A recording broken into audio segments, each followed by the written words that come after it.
Olá pessoal, vamos aqui de novo no Super Acadêmico, mais uma aula comigo aqui, professor Fabiano, e hoje a gente vai voltar, para falar um pouquinho de atualidades novamente. Já faz um tempo que eu não faço nada de atualidades, então essa semana vamos pegar atualidades, lembrando sempre que atualidades é nada mais nada menos do que história, História atual, recente. Eu vou usar como base para minha fala de hoje esse livro aqui do Eric Hobsbawm,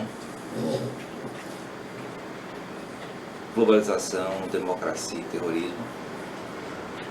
É um dos últimos livros dele antes de morrer, certo? É uma obra pequena, que na verdade é uma coletânea de quatro ensaios, 4 apresentações que ele fez em alguns lugares do mundo, não, 10 ensaios. E esses ensaios, essas palestras que ele fez, ele retomou algumas questões que ele sempre tratou no estudo histórico dele sobre a sociedade ocidental, principalmente, sempre com aquela coisa do viés crítico marxista, mas sempre tratando de maneira bastante rigorosa as temáticas, e uma análise por vezes pessimista, ou aparentemente pessimista, mas uma forma também realista de enxergar a realidade atual. Antes de começar, lembre de se inscrever no canal, obrigado aos inscritos da semana. A gente teve mais 2 inscritos na semana passada, e deem um like no vídeo, façam comentários, pedidos, perguntas nos comentários. Deem uma olhada nos links aí na descrição do canal, do vídeo, que tem redes sociais e também os meus links, certo? Então vamos lá.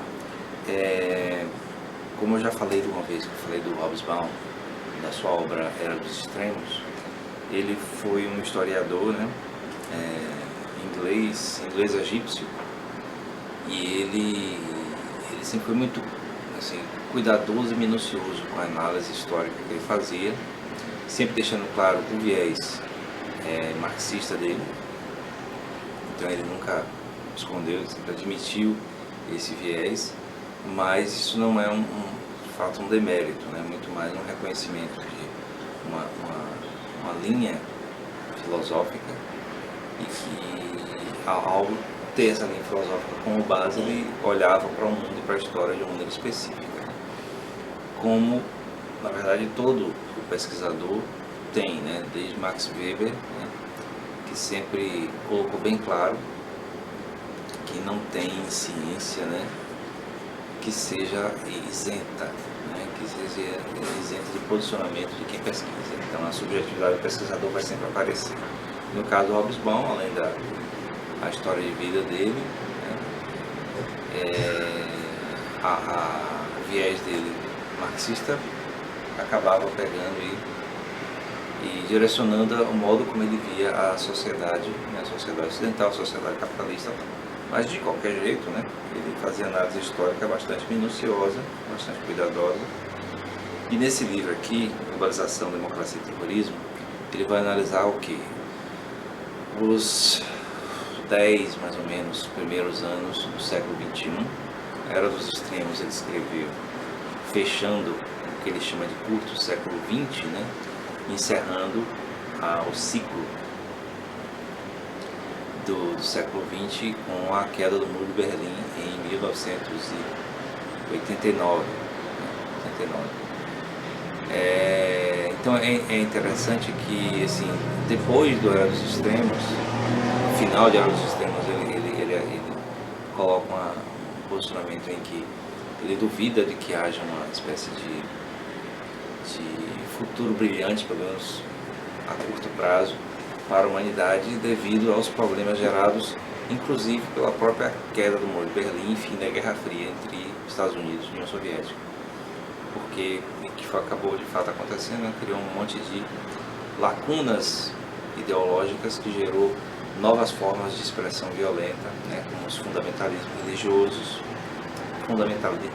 religiosos, as secções as guerras sectárias e separação entre países que estavam unidos, como o exemplo da antiga Iugoslávia, que foi se fragmentando em vários países e gerou guerras, né, terríveis, muito cruéis. As guerras, né, étnicas na África também, todo tipo de evento histórico pós Guerra Fria, né, pós derrubada do Muro de Berlim, que na verdade mostrou que o fim da Guerra Fria não foi o fim das guerras ou o fim da história, na verdade foi o começo de um novo ciclo. E esse ciclo ainda se encontra incerto hoje em 2020, mas o Hobsbawm ele vai analisar alguns aspectos específicos sobre essa época contemporânea. Então, no aspecto da globalização, ele vai chamar a atenção de que as grandes corporações, né, transnacionais, que atuam no mundo inteiro e que seu fluxo de capital vai andando de uma bolsa de valores para outra, sem nenhuma regra, né, de Estado, digamos assim, nenhuma regra de um país que ela, na verdade, siga, faz com que haja uma distorção no equilíbrio de poderes no mundo. Então, enquanto o século XIX se afirmou, né, e aí se solidificou no século XX como sendo o século em que os estados se afirmaram, os estados nacionais se afirmaram, daí já eram inclusive as guerras mundiais. O século XXI parece estar se afirmando pela dissolução dessa figura do Estado, certo?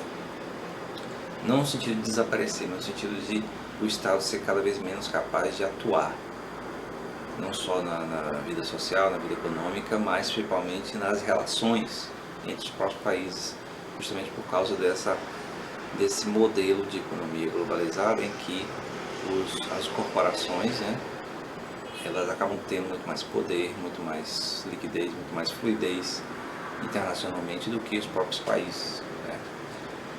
Pelo menos é assim que o Hobsbawm estava vendo no momento em que ele pensou sobre isso. Hoje em dia, com a própria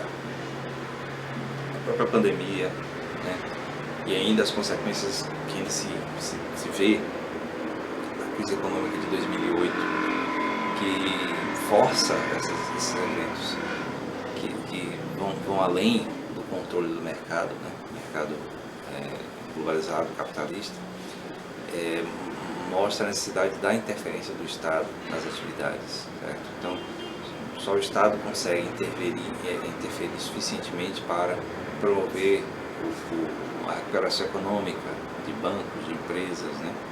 Só o Estado consegue interferir para promover o processo de quarentena, né? Os lockdowns, essas coisas que no combate à pandemia do coronavírus, demonstrando que não é simplesmente deixando tudo ao fluxo do capital, né? Ao fluxo do mercado capitalista que as coisas vão acontecer da maneira esperada, digamos assim.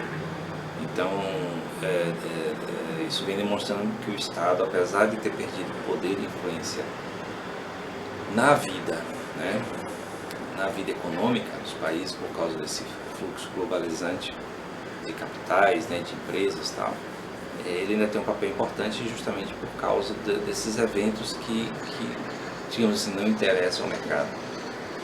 E aí vem toda a discussão, esse debate hoje entre o liberalismo, né, anti-estatizante de um lado e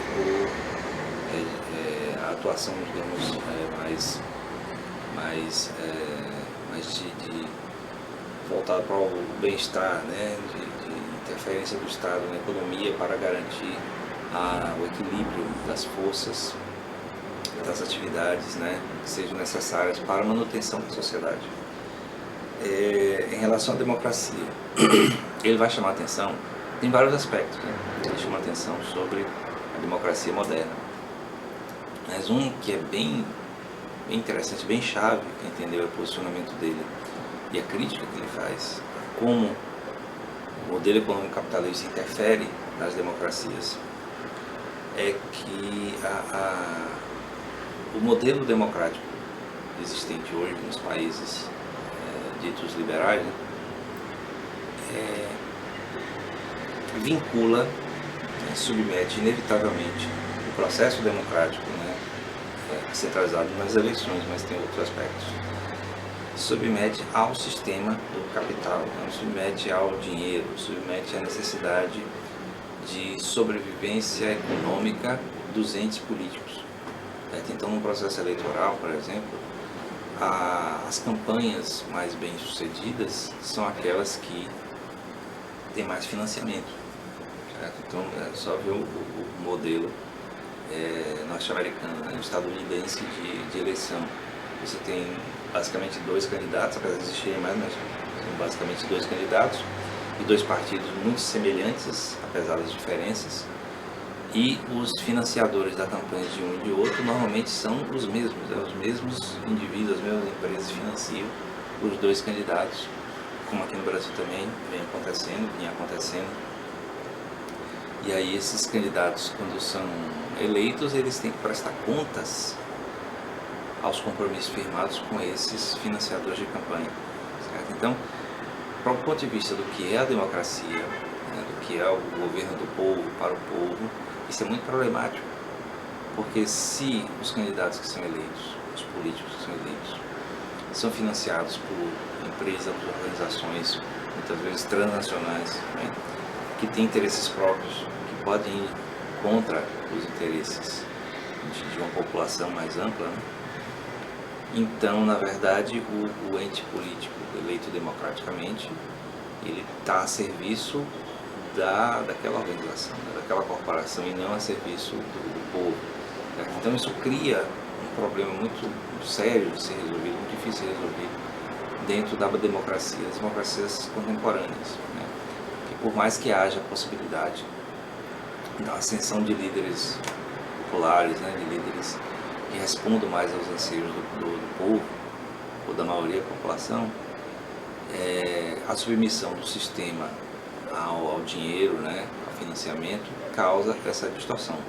Então é uma das coisas que o Hobsbawm vai chamar a atenção. E por fim, em relação ao terrorismo, ele vai falar do terrorismo como assim, uma linguagem, uma linguagem política, uma linguagem de poder, que é imposta, de certo modo, ou é uma resposta daqueles que não conseguem participar do sistema de maneira diplomática, digamos assim.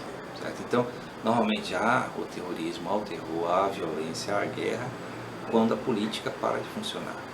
Certo? Então, se você olhar, por exemplo, por que tem esses grupos e movimentos ditos terroristas, advindo principalmente do Oriente Médio? Porque no Oriente Médio a atuação do Ocidente, de maneira predatória, devido à necessidade de petróleo ao longo do século XX, criou essa dicotomia, né? Essa polarização. Então, quem é daquela região que sofre pela perda econômica, pela perda material, pela presença constante de pessoas que estão tirando as riquezas, faz com que esse ressentimento se transforme ao longo do tempo, já que não há uma linguagem política de atuação democrática efetiva, né? Você pode fazer um partido, por exemplo. Então, por exemplo, aqui no Ocidente a gente conhece grupos ditos terroristas, né? Hamas, Hezbollah e tal, mas todos esses grupos normalmente têm braços chamados políticos, são braços que participam de eleições, são braços que participam de atividades da política comum, né? Diplomacia, do debate, da discussão. E quando eles não veem como efetiva a atuação política, né, através do debate, da discussão, do consenso, e eles veem a presença constante de entes estrangeiros que, ao ver deles, está prejudicando a vida deles, eles acabam atuando de maneira extremista com o terrorismo. E isso acontece ao longo da história, né? Então, a ação violenta acontece por falta do diálogo, por falta da concessão. E aí a gente acaba vendo, que é o que o Hobsbawm vê e coloca, né? Você vê que a capa é uma parte do World Trade Center destruído, né? Que é tipo um símbolo de nascimento do século XXI, como sendo o século desse conflito não de larga escala, como a Primeira e a Segunda Guerra Mundial, mas mais um conflito de elementos pontuais, em que o capital, a globalização, a democracia acaba entrando em conflito com fundamentalismos, né, com terrorismo, com expressões que são consequência da atuação do outro lado, né? Então você vê que há uma problemática aí de equilíbrio, além de, por exemplo, né, a gente pode analisar a questão do próprio mercado de armas, né? Então, isso aqui ele não fala, mas durante a Guerra Fria, por exemplo, do século XX, os Estados Unidos e a União Soviética eram fornecedores de armas para os pequenos conflitos ideológicos que tinha pelo mundo desses dois lados, né? O socialismo soviético e o capitalismo americano. Então, esses conflitos menores na África, na Ásia, na América do Sul e tal, eles eram sustentados, né, através da venda, da compra de armas dos dois países maiores que não entravam em conflito de maneira direta, por isso chamava Guerra Fria. Então, isso é uma coisa que também acontece hoje, né? Então, muitos dos conflitos, muitas das ações terroristas são financiadas por países maiores que não entram diretamente em conflito e que fornecem os armamentos, os explosivos, né? Fornecem a tecnologia para a ação desses grupos. Então é um negócio meio triste, meio pessimista, certo? Em relação ao nosso futuro imediato, né? Mas demonstra que o que o Hobsbawm analisa e que bate na nossa atualidade, né? Na nossa compreensão do que é história atual, história contemporânea, nesse fato meio incerto a respeito do futuro, né? Então, você tem a própria pandemia, você tem as crises econômicas, você tem as ações extremistas, não só de grupos terroristas, mas ações extremistas de todo tipo, certo? Então você tem o fundamentalismo religioso presente no dia a dia, aqui no Brasil, nos Estados Unidos, na Europa. Você tem a volta da ascensão de pensamentos fascistas, neofascistas, neonazistas. Então, essas coisas todas demonstram que o século XXI ele tem uma cara de conflito, não de larga escala, aparentemente, mas conflitos constantes do dia a dia, né?